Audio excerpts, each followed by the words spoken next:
26 करोड़ है, 25 करोड़ है, अपनी सामूहिक शक्ति से सत्ता और व्यवस्था को कैसे डराया जाता है? बिना पार्लियामेंट में गए, बिना इस व्यवस्था में आए, उनकी सामूहिक शक्ति इतनी है कि आपकी गिनती 90 करोड़ हो और पार्लियामेंट में 500-500 MP अगर हिंदू भी हो तो भी आपकी कोई सुनता नहीं है, क्योंकि आप सामूहिक तौर पर कोई बात नहीं करना चाहते। इसलिए आपकी खामोशी ने एक नहीं, मैं बहुत लंबी कहानी नहीं, मैं पिछले 90 से आपके सामने रखूंगा तो आपके नीचे से जमीन निकल जाएगी, क्योंकि मुझे वोट नहीं लेने, मुझे संगठन नहीं चलाना, ना मुझे वोट में इंटरेस्ट है ना संगठन में इंटरेस्ट है। जो भी लोग हमारे साथी जो जहां बोल रहे हैं वो चलता फिरता संगठन है, जिसको आना है उसके साथ खड़े हो। हम कोई संगठन नहीं बनाते हैं। अगर संगठनों से ही सब कुछ हो रहा होता तो फिर बहुत कुछ हो जाता। इसलिए 5 लोग ताकत के साथ, ईमानदारी के साथ अपनी बात को निडरता के साथ, तथ्यों के साथ रखेंगे, ये देश खड़ा हो जाएगा। आप आज यहां हैं, मैं बार बार आपसे ये बात इसलिए नहीं कह रहा, इसलिए कह रहा हूं घर जाइएगा, सोचिएगा कौन सी चीज आपको यहां खींच के लाई है।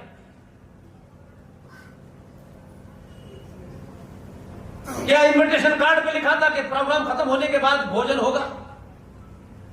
आपको मालूम है कि यहां एक गिलास पानी का इंतजाम करने वाली व्यवस्था नहीं है।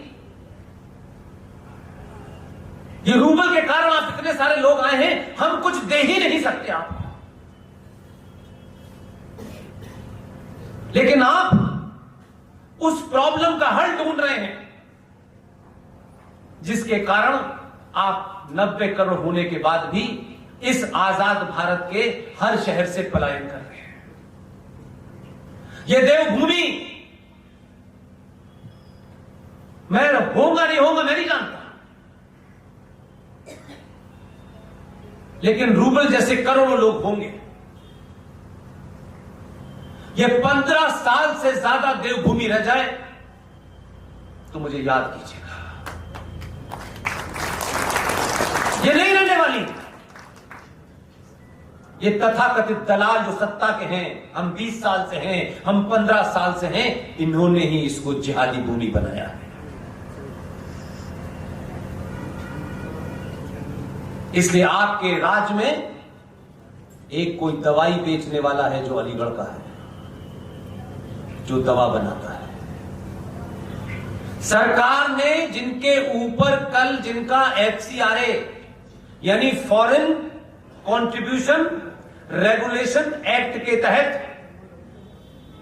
ये सोनिया गांधी ने 2010 में एक कानून बनाया था कि देश के अंदर जो लोग भी सामाजिक कार्य कर रहे हैं उन लोगों को अगर विदेश से चंदा चाहिए तो आपको FCRA लेना होगा, और सरकार को जब देगी तभी आपको विदेश से कोई चंदा देगा। इसके पीछे की मंशा को समझिए। अगर किसी को चंदा देना है, मान लीजिए थोड़ी देर के लिए, तो वो आपके निजी अकाउंट में भेज दे। आप निजी अकाउंट का भी तो आपके यहां इनकम टैक्स भरा जाता है, आपको दिखाना होगा ये पैसा आया, इनकम टैक्स भर दीजिए। लेकिन उसमें सोर्स पता नहीं पड़ती है, ये आया कहां से। तो जितनी भी दुनिया भर के ये फ्रॉड चल रहे थे, चाहे वो कन्वर्जन के हो या दूसरे हो, इनसे कैसे बाहर निकला जाए। और बाहर जो वो ताकतें हैं जो भारत में लोकतंत्र के नाम पे, फ्रीडम ऑफ एक्सप्रेशन के नाम पे, जो समय समय कभी शाहीन बाग पर बैठते हैं लोग, कभी अवार्ड वापस करते हैं लोग, इन तमाम लोगों की हजारों NGOs को पैसा वो ताकतें दे रही हैं जो भारत के तोड़ने का षड्यंत्र करती हैं। इसलिए 2010 के अंदर डेलिब्रेटली ये बनाया गया ताकि इसमें सोर्स नहीं बताना पड़ेगा आपको। इसलिए कौन आतंकवादी संगठन, चाहे वो ISI का फाइल बैठा हो, चाहे लंदन के अंदर बैठने वाला लिट्टे का आदमी हो, किसके माध्यम से दुनिया में हजारों जो ऑर्गेनाइजेशन हैं पैसा भेज रही हैं, उसमें सोर्स नहीं बतानी आपको। तो पता यह चला कि 2010 में एफसीआरए बना करके उन्होंने ये कानून लागू कर दिया, और ये आज करोड़ों करोड़ों जो माफिया घूम रहे हैं, जिसे आप लीगल माफिया कहते हैं, 4 धाम बन रहे हैं, इसके ऊपर भी पिटीशन। राफेल खरीदे गए हैं, इसके ऊपर भी पिटीशन। ये कौन लोग हैं जो भारत के विदेशी लोगों के दलाल हैं, जो भारत की सुरक्षा के लिए जो उपकरण खरीदे जा रहे हैं, उसमें जो सीक्रेट चीजें डील के तहत लगवाई गई हैं, उसको सार्वजनिक करना चाहते हैं। कौन लोग हैं? हर चीज पे जो पिटीशन करते हैं, कौन लोग हैं? इसलिए आज जो राजा है सत्ता पे, उसे आपकी सबसे ज्यादा जरूरत है, सबसे ज्यादा जरूरत। वो वोट मांगने आएगा 5 साल के बाद, तब बात तय करिए, मैं उसमें नहीं कुछ बोलना चाहता। लेकिन अगर किसी ने उस समस्या को समझ लिया है और अंतर्राष्ट्रीय मामला को ध्यान में रखते हुए उन बीमारियों का सदैव के लिए इलाज कर रहा है, तो क्या हम 3 घंटे की किसी हकले की लंगड़े की फिल्म देखने जाते हैं? क्या 3 घंटे में से कभी अपने जीवन में हम इस बात के लिए ऐसा नहीं कुछ कर सकते कि फला फला दिन कुमाऊं के हल्द्वानी शहर में सामूहिक तौर पे मां, बहन, बेटी, बच्चा सब लोग खड़े होंगे, और देखता हूं कि दुनिया का कौन सा मीडिया आपको कवर नहीं करता, और खड़े होकर के कहें कि सरकार के जो निर्णय राष्ट्र को बचाने के लिए होंगे, हम उनका समर्थन करते हैं। इसलिए राष्ट्र और देश में जिस दिन फर्क करना सीख जाएंगे, उस दिन सत्ता पर ऐसे लोगों को बिठाएंगे कि जो राष्ट्र भी चलाता हो और राज्य भी चलाता हो। इसलिए राज्य चलाने के लिए सत्ताएं चुनी जाती हैं, उन्हें संविधान से काम करना पड़ता है।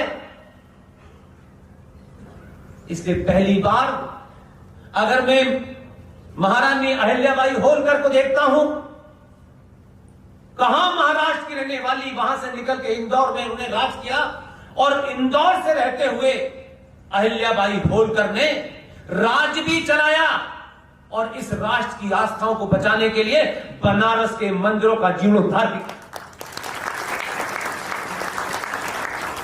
वो छत्रपति शिवाजी जिन्होंने औरंगजेब को आगे नहीं बढ़ने दिया, कहां से चल के आया और बनारस के घाटों का निर्माण कराया। ये हम सिर्फ पढ़ते थे, सुनते थे, हमारे और आपके सामने की बातें हैं। ये 10 साल 5 साल पुरानी बात बता रहा हूं, हम एहसास ही नहीं कर पाते थे कि आखिर हम कर क्या रहे हैं। आपके एक बदलाव से कितना बड़ा बदलाव होने जा रहा है, हर दिन हो रहा है, और आप शायद उसको एहसास नहीं कर पा रहे हैं, क्योंकि एक लंबे समय तक आपके ऊपर परत दर परत यही बताया गया है कि तुम्हें सिर्फ वोट देना है। आप बहुत थोड़ा सा बदले हैं, 1 डॉट बराबर बदले हैं, तब पूरी दुनिया में हाहाकार मचा हुआ है। आपने जिस राजा को चुना है उसको एहसास करा दिया, जोर जोर से एहसास करा दिया है कि बाकी सबको हमने वोट दिया था, तुमको हम वोट दे रहे हैं, और इतनी कमी बेशी नहीं रखेंगे कि तुमको कि ये 370 नहीं हट सकती। इसलिए ये बात मैं आप लोगों के सामने सार्वजनिक तौर पे कहता हूं, ताकि आपके अंदर की वो जो शक्ति है जिसे आपने निष्क्रिय कर दिया है, एक बार उसे जगाइए, और अपने बीच में से पॉलिटिकली करेक्ट होने की कोशिश मत कीजिए। आपका पड़ोसी आपको अच्छा समझता है, नहीं समझता है। जिस दिन आप सोचेंगे मेरे कार से राष्ट्र मुझे अच्छा समझता है, वो ज्यादा महत्वपूर्ण है कि पड़ोस में रहने वाला एहसान भाई मुझे अच्छा समझे, वो महत्वपूर्ण है। एहसान भाई राष्ट्र से बड़े नहीं है। एहसान भाई को खुश करने के लिए मैं अपनी चुटिया और तिलक नहीं कटाऊंगा। एहसान भाई को अगर खुश करना है तो मुझे खुश करें, मेरी खुशी महत्वपूर्ण है, अब किसी की खुशी महत्वपूर्ण नहीं है। किसी को जीतना है तो मेरा विश्वास जीते। मैंने 900 साल तक विश्वास जीता और 900 साल तक विश्वासघात किया। अब मैं किसी का दिल नहीं जीतना चाहता। इसलिए आपको ताज्जुब होगा, आप अपनी सामूहिक शक्ति, कम से कम आप पूरे भारत में पहले राज्य हैं जिसने उसका प्रदर्शन किया।